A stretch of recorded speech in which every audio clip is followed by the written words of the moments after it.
Our first one, which position group on offense would you like to see make the biggest improvement going into week 3? Oh, receivers. Yeah, just I want to see the receivers be more complete. Yeah, receivers. You know, it's interesting.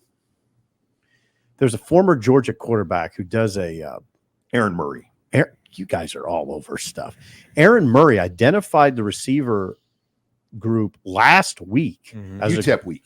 Yeah, UTEP week as a group that didn't impress him, which opened a lot of eyes on our message board and opened my eyes.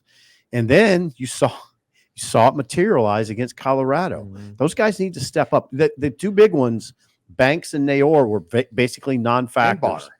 And Bonner, non-factors in that game. They need to be factors. Yeah, they're too good not to be. Right. And it wasn't just like a blocking issue. It was like just get slow coming out of their routes, out of their breaks. Like, I mean, you're too old and too good for that to be happening. Aaron Murray does a very good podcast. I didn't even know he did it until it's a vidcast deal, right? Vidcast. Yeah. I'm sorry, it's a vidcast. All right. Now, next question. Okay. Which recruits are you watching to potentially commit to Nebraska after they attended the Colorado game? Well, they got Christian Jones. That was big, number 1 player in the state. But there's really only 3 for 2025 left to track. Cortez Mills, who's committed to Oklahoma as a receiver. Dawson Merritt, a linebacker from Kansas City, who's committed to Alabama. Those are 2 of the bigger and ones. Michael Terry. And then Michael Terry, who remains open between Nebraska and Texas. So they have 19 commits for 2025, and they take all 3 of those guys. If they could get one of the 3, it'd be a massive victory. There you go, Abby. 2026, Steve Wilfong put in 3 RPMs for Nebraska. Millard South tight end Isaac Jensen, Elkhorn North linebacker Jace Reynolds. Those 2 players have RPMs now for Nebraska. And then Orlando Seminole quarterback Michael Clayton. Okay. He's a 4-star quarterback that we saw throw at camp this summer. Those are the newer RPMs put in by On3 Steve Wilfong. So next question. Outside of Dylan Raiola, who is the most impressive true freshman you've seen in Nebraska? Oh, come on. Go ahead, Robin. This year? Yeah. Barney. Yeah. Ja'Cory Barney. Or we can do ever. Well, I'll just stick with this year because then we're going too far back. I'm going to go Ja'Cory Barney. And what's unfortunate is that so many of his big plays have been negated by penalties. But when he has the ball in his hands, he is as dynamic of a playmaker as we've seen here in a long time. Just with his speed, his elusiveness, and his field vision, and the fact that he is a little guy. But when he got popped on that first big run, what did he do? As Matt Rule said, he jumped up and gave the first down point. And that just shows what he's all about. I love his swagger. I love his confidence, and his talent is undeniable. When you say ever, I think you have to put Amon Green, Bobby Newcomb. Those are 2 that those are good ones. And Ralph Brown. Those are good ones. Those are probably the 3 when I talk about all-time. And I'm sure someone's going to nail me. I forgot somebody, but those are 3 that I remember as all-time freshmen at Nebraska. Those were 3 great ones. Ja'Cory Barney, Satterfield said a lot about him on Tuesday, and one of the things he approaches games and practice like it's recess. He just has a joy for the game, and you recruit that.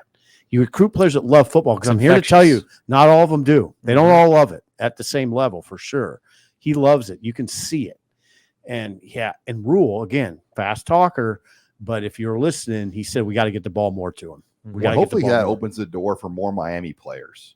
Yeah. That hasn't been working out lately. Why do you like Miami players? Well, there's just there's a reason. Skill set and speed level. And when they're playing like midget football, it's serious. Like they're used to future NFL dudes all over the midget football field. Yeah, they're used to the prep. These coaches yell at them. Yeah. Seriously. When they're like 8.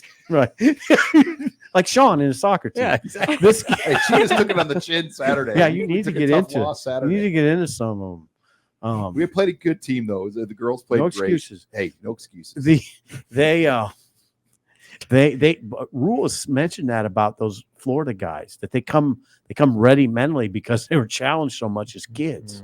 And Barney, you see it. He's a beautiful player to watch. And what you see, this is going too long. I'll wrap it up, Sean. If we have that benefit of sitting up top. In 2 players you notice that have so much explosion are playing, Dante Dowdell and Barney. They have a different look to them in terms of explosiveness. That's why they're playing. All right. Do you have a quick one, Abby? A rapid fire one we could take here?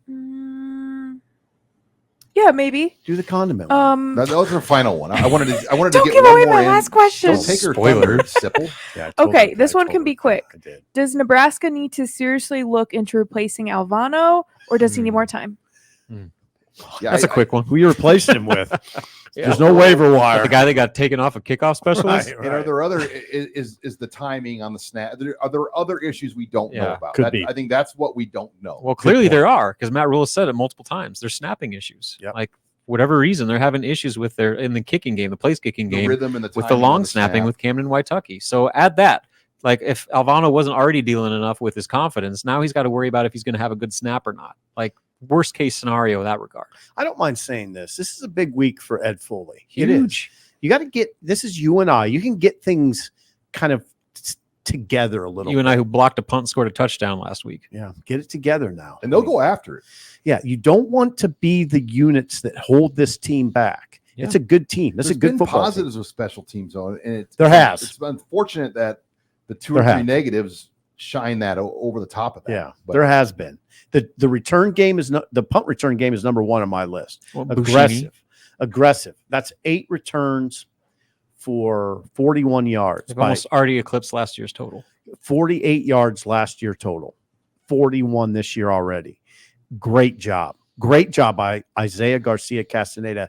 They've asked him clearly to be more aggressive. He's being aggressive. That one he picked up that was bouncing, Yeah. he would have rolled probably the 25. He picks it up, they get it at the 50. Yeah, he's handling that really That's well. a so far. 30-yard play. Yeah, and you know that's coaching too because I'm sure they've said to him, "We're returning punts this year. Okay, Mhm. go get it."